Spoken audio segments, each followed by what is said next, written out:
Welcome to the Kids Ministry Podcast. I'm Stephanie Chase. And I'm Stephanie Rogers. And we are so glad you are here today because we have a special guest. Yes. Very special. Paula Walker is here all the way from Georgia. Yes. Yes. And she is here to do a Vacation Bible School training for us tonight, which we are super excited about. So while she was here in town, we wanted to grab a hold of her and just get all of her wisdom and knowledge that she has. So, Paula, tell our listeners a little bit about yourself.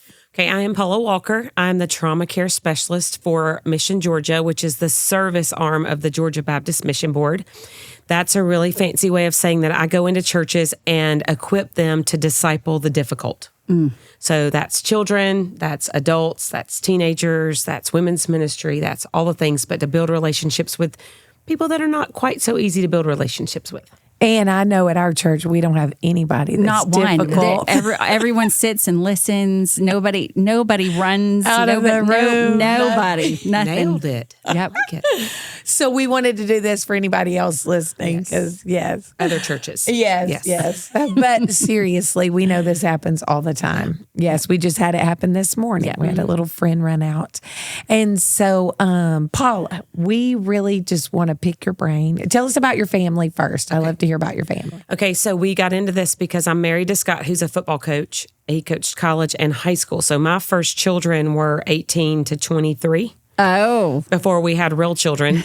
And then we became parents of 3 and loved that. And then the Lord called us into foster care adoption. So we have 3 more. So if you're adding that, 6 children, 1 girl, she's 18, and then 5 boys, 16, 15, 9, 8, and 6. Oh, that's a fun house. It is we have a child in every ministry at our church. Oh, that's yes, awesome. we do.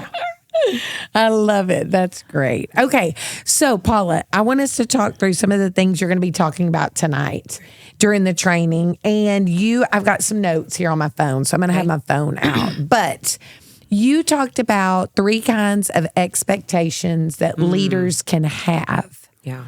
And so explain those expectations to us and how that relates to those of us who are serving in kids ministry. Well, I think a lot of times when people serve in children's ministry, they think, oh, these are church kids. And they've been raised in perfect homes. So they're going to walk in the door and they're going to say yes, ma'am, and no, ma'am. They're going to do everything we ask. And when we say it's Bible time, they're going to just sit crisscross applesauce, hands in their laps, just on a bubble waiting for our wisdom. And no one told the children that they were supposed to behave that way. And so they show up and they are children. Yes. And they have good days and bad days, and they come from great environments and they come from hard environments. And so when we set expectations on children before we ever meet them, we call them unconscious, premeditated disappointments. Because you're holding a standard to a kiddo that they were never told that they needed to meet. Yep. And so we have to be careful when we walk in a room because we'll be resentful before we know it. Before the kids even said hello, because they didn't say yes, ma'am. They said yeah. That's so And we forgot to tell them how they were supposed to act. So say those 3 words again. It's They're unconscious, premeditated resentments. That's good. Yeah. Because they are unconscious in our minds. You don't think about resenting the behaviors so much. Yes. Yeah. And they may come in, like they may be in a 3rd grade class, but maybe they're not a typical 3rd grader because they came out of foster care. And maybe they don't enjoy 3rd grade activities because they do a lot inside of their homes and they have the street smarts of a 30-year-old. And so maybe they're the big sister. And so when you treat them like a baby, they get really frustrated. And so we just don't put expectations on children that they don't know about. That's so good. Yeah.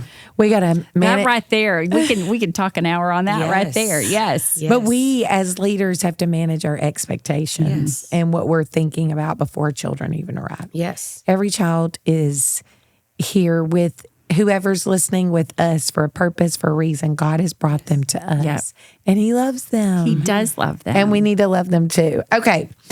This was interesting to me. What's the difference in what we see is like happening, how a child behaves versus what's going on deep down inside of them. I've seen a picture that you have of like an iceberg, the above water, underwater. Explain that to us. So we say all the time that there's always a meaning behind the behavior. It could be something so simple, like I always say that they really, really, really wanted Fruit Loops for breakfast, and their mama had the audacity to give them Cheerios. And that has just rocked their world this morning. But also it could be a much bigger meaning. Maybe they're scared. Maybe they've never been to your church before. Maybe loud noises scare them. Maybe there's way more boys in the room than girls in the room.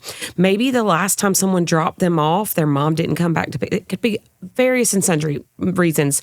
And so at the tip of that iceberg, we see things like anger, or we see isolation. They're hiding under the table. We can't get them to come out. But really what's under that iceberg is that they're overwhelmed, or they're scared, or they're nervous, or they're thinking that you're going to reject them because they wear glasses. Kids come up with all kinds of things in their minds. And so we have to be so careful when we see those behaviors. We just don't say, oh, you're disobedient. You're rude. You're disrespectful. It could be those things. Just like us, kids are sinners. The behaviors at the tip of the iceberg are sinful behaviors. But a lot of times they're rooted in something else. And if we realize what they're rooted in, man, we can really get to the heart and speak that truth in love. Yes. So how do we figure out what the behavior is rooted in? Man, I think the killer in this is that it takes time. You got to saddle up beside a kid. You got to get to know them a little bit. And you may not get that out of them the first Sunday or the first Wednesday. It may take 2 or 3 weeks to build that trust, but you saddle up and you ask those questions and you figure out like, oh, it's the bright lights in the room, or it could be that it's noise, or it could be that at their last church they had 3 friends and at this church they don't know anybody. And we have to take the time to ask the questions and not just jump at the behavior. Now we get to jump at the behavior, but not initially. What are some like starter questions that a teacher could start with to help them start figuring out and putting the puzzle together? I love playful engagement. So we're like, oh, I want to turn your frown upside down. Tell me what's got you frowny today. Oh man, I could tell you were really upset over that. Tell me, I don't want you to be upset at church. I want you to love church. Tell me what upsets you today. And sometimes it's like, hey, do you want 2 seconds by yourself or do you want a hug? Oh, choice. And we just start into that. I mean, I love some choices. And just give them a little bit of power over a situation that they don't have any control. Now, we're the grown-ups. We pick the choices. Yeah. So it's not like they get free willy-nilly in the room. Right. But at the same time, we need to lean into them for a second. But it does take time. You can't say, tell me what's wrong with you right now, and them spill their guts. That's right. I've got 6 children. None of mine do that, at least. Yeah. Well, and that's what's hard if you're an every other week teacher. That's why it's so important to have every week teachers, because they're seeing the child every week and building that relationship, Yes. making that connection. And if you're serving in Vacation Bible School, you've got 5 days to build the relationship, saddle up next to the child, try to ask some questions to get to know them and see what's under that iceberg. Yeah. And that takes time. And for me, it takes like a heart to notice and to say, okay, I'm going to slow down and saddle up next to this child. I'm not going to play dodgeball this round, even though I really want to play dodgeball. I'm not going to make the ice cream sundae at snack, right? I'm going to sit down and have the conversation. It's such an intentional work. And if we think about how Jesus is with us, it's so intentional the way that he leans in, the way that his word is ever present. We really have to offer that to children and not be in such a hurry to move to the next thing or just jump straight to correction. We always connect before correct.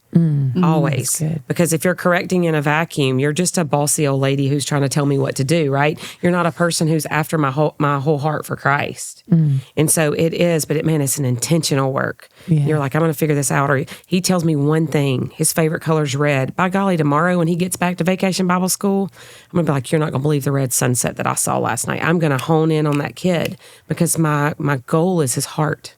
I'm not into behavior modification. They're going to go home to their parents. Yeah. We're going to leave that to them. Yes. We're going to work on connecting here inside of this building. I love that. Good. Go for the heart. We Yes. got to focus in on the heart, Yep. not on the behavior. Okay, here we go. So we talked about some of this already, but what are ways that we should respond to behaviors? Give us some practical examples when we're seeing these outside behavior, or, at the top of the iceberg behaviors. How can we respond? I always love to start with a playful engagement. Like if a kid goes, I'm going outside, I'll say, ooh, are you asking or telling? That was spicy. Ooh. And I just lean in as playful as I can stay until I have to go to the next level, which is structured. Because I want to keep it light. Because usually with kids, if I go up, they go up too. And I'm trying to regulate this room. So I'm not allowed to go up because I am the adult, whether I want to be the adult or not be the adult. And so I always want to stay there. The other thing I really try to do is to stay on the level with a kid. We're having eye contact. If they're sitting in a chair, I'm sitting in the chair. I get super nervous when someone stands over me and like looks down at me. And so I try to get on eye level. I talk to them close. If I have something to say to a child, I go to the child. I don't yell it across the room. Again, when someone yells at me across the room, I go, and then and then I can't really hear what they're saying. I like healthy touch, and we have to be so careful about that. But a hand on the shoulder blade that says, I'm right here with you, I'm not moving. And there's a big difference if we think about the example I just gave you. If a kid says, I'm going to the bathroom, if I say, asking or telling, or if I say asking or telling, that tone of voice matters with kiddos, especially kiddos who live in environments that are more harsh. That means I'm in big trouble. And I didn't mean it to come across that way. So I have to make a choice to connect with a kiddo, which means really getting down to their level and being present with them. That's good.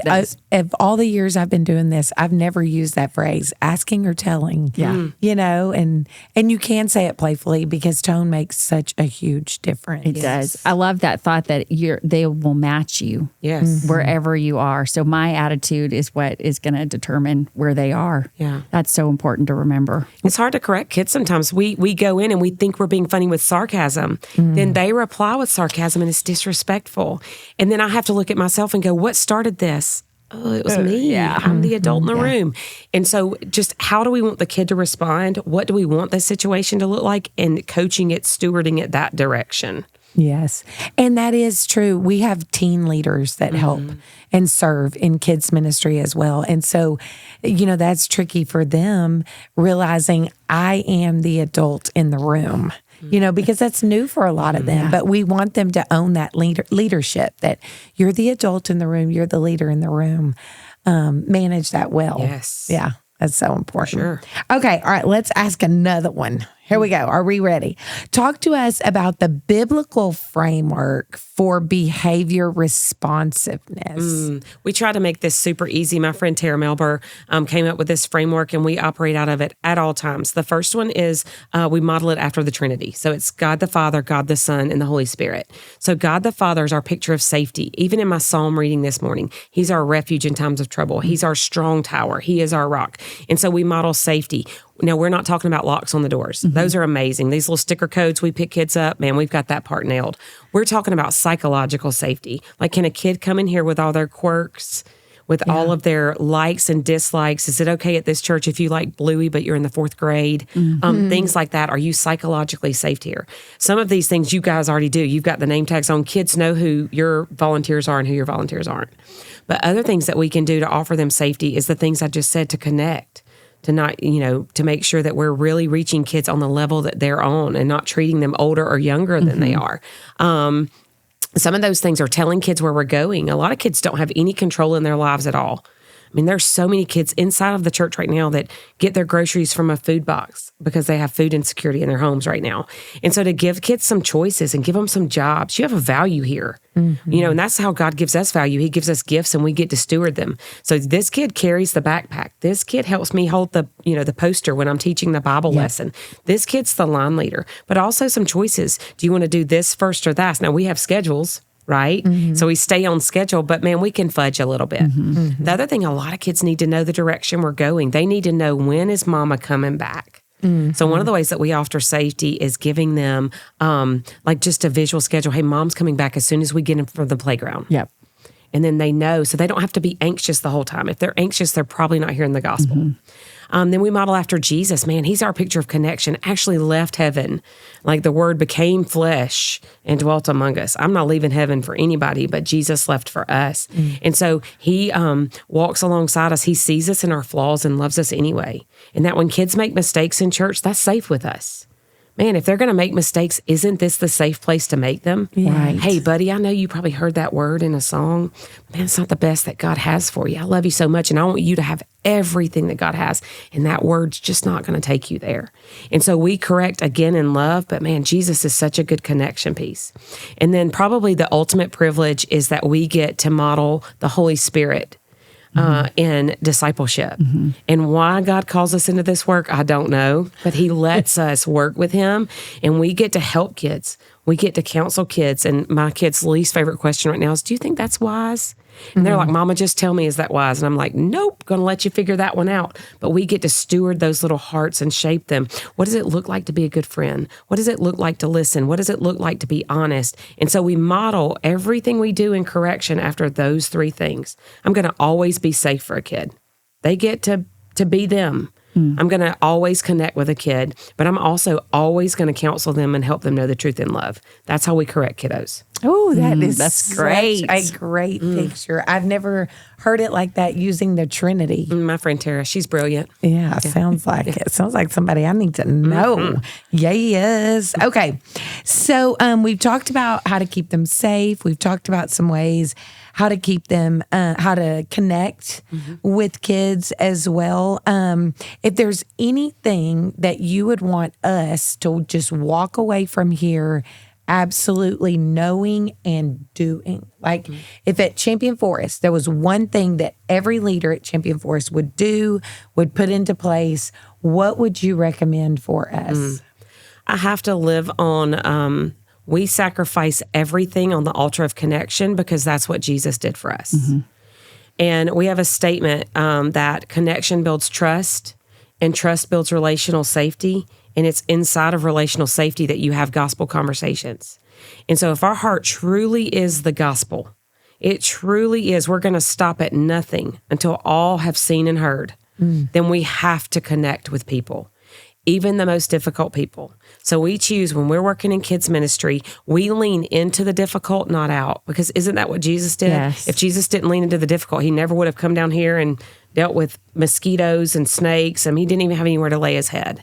And he leaned into that. The least I can do is lean into that quirky kid. I can sit in the floor and play dinosaurs. I can make sounds. I can sit out a dodgeball. I'm not going to die. I might die if I don't make the Sunday. But I could sit out a dodgeball for a hot second, right? I could choose to spend some more one-on-one time with kiddos. At VBS, you're right. You get 5 days. You get 15 hours. And your pastor just said it. You already have 70 families that are not Champion Forest families. How good is God to bring them here? Yep. Yes. And so, man, we're going to do everything we can to connect them because we don't want VBS to be a one-stop shop. We're hoping they connect with our leaders and they think, man, these church people are nice. They actually want me to be here. She remembered that I said I loved red yesterday. I'm going to come again. And then they connect and we build that relational safety. So the Lord may just let us plant seeds during VBS. But man, if he's so good and we connect, maybe they'll come back and we'll get to water them. And then maybe, just maybe in his goodness, we'll get to see these families come to know Christ and be a part of Champion Force. So we sacrifice everything at the altar of connection, modeling ourselves after Jesus because that's what he did for us. I love that. Yes. So I guess what our takeaway is, Steph, would be we've really got to connect with kids. Make connections. Yeah, we've got to get down on their level. I was just in a classroom this morning playing Uno and beating a couple of kids at Connect 4, which is something I we don't let them win now. No, get crazy. No. Don't get crazy. And you have to see past the behavior and into the heart. Yes. Yep. And it's a decision. We balance everything off of Colossians 3:12, that our biblical response is to literally clothe ourselves because we're holy and dearly loved, because God has chosen us as believers. Man, we get up and we put on patience just like I put on my pants today. And I put on compassion just like I put on my shoes today. I make a choice to do that because literally for so many of these kids, eternity's in the balance. So I can do that. I can do that today. Yes. It's a good work. And okay, let's talk VBS just a second. So some of the children that come to VBS may never, ever go to church anywhere else again. This may be the only experience they have with church and the gospel. Yeah. And so to understand how important our relationship with each child is, Like, we really need to think about that, because if it's the relationship, if it's the connection that eventually gets them to the gospel, then we need to take serious that role, because I believe one day we're going to stand before Jesus. That's right. And he's going to say, what'd you do with all those hearts I gave you in VBS? Yep. What did you do with all those behaviors? Did you love them? Did you connect with them? Did you just have the conversation? Did you smile at them? Did you call them by name? Yep. You know, and that's easy to do with their little name tag on. And for a kid, that's going to look like if this was the only VBS they ever came to, and I acted out, and they still loved me. Yes. What does that mean to me? Because I'll be thinking about that years later. Our VBS is 2025. We're going to have another one next year, but for this kid, 2025 might be it. And they remember years and years down the road how that teacher treated them when they acted out. She asked me how my day was. She asked me if I was okay. She asked me what I needed. And she loved me in that moment where I was not lovable. And that's what Jesus does. Yes. It's a big moment. It's such a privilege. But yeah, we get to say, and then just that power of remembering something. It really is, our greatest, Kurt Thompson says that our greatest need is connection and our greatest fear is rejection. And I just think like, man, when we meet that need in a kid, we can literally change the trajectory of their life. It's such a simple thing and then, even if you have to make notes in your phone. I teach senior girls, I make notes in my phone of things to ask them about next week. How was that economics test? The economics test has no bearing on my life. And this brain's full. I have 6 children. I put a note in my phone, the intentionality to connect there. And I ask the Lord, give me presence of mind to remember these things these babies are telling me, big and small. Yeah. So that when I see them next, they can say, she saw me. She saw me. Yeah. It's huge. It's huge. And she knows me and she cares about me, which that's what we're teaching in VBS. Yes. Is that God sees us, he knows us, he loves us, he cares, he forgives. Yeah. Yes. And he keeps his promises. Yes. So I think for us, Champion Forest, and for anybody else out there listening, we just want to, Steph and I want to encourage you and say, we have this little phrase, love kids and lead them to Jesus. And so would you please be so intentional in loving kids? And that starts with keeping them safe, letting them know that this is a safe place, and then connecting with them, building that relationship and getting to know them, remembering what matters to them and recalling that when you're with them in some special way, so that we can get to their hearts. Yes. So maybe this VBS 2025 is going to be the VBS of connection. And maybe at the end, each one of us can share a story about how we connected intentionally with the child that God put in our lives that truly needed a special connection because their heart truly needed Jesus and his love. That's a mission. Yeah. So let's do it, Champion Forest, and anybody else that's out there. And even if you don't serve in VBS, but you're in kids ministry, listen, we're doing this on Sundays. Yep. We're doing this on Wednesdays. We're doing this every moment with every child, with every opportunity. We are connecting and loving kids and leading them to Jesus. Yep. So we'll see you at VBS.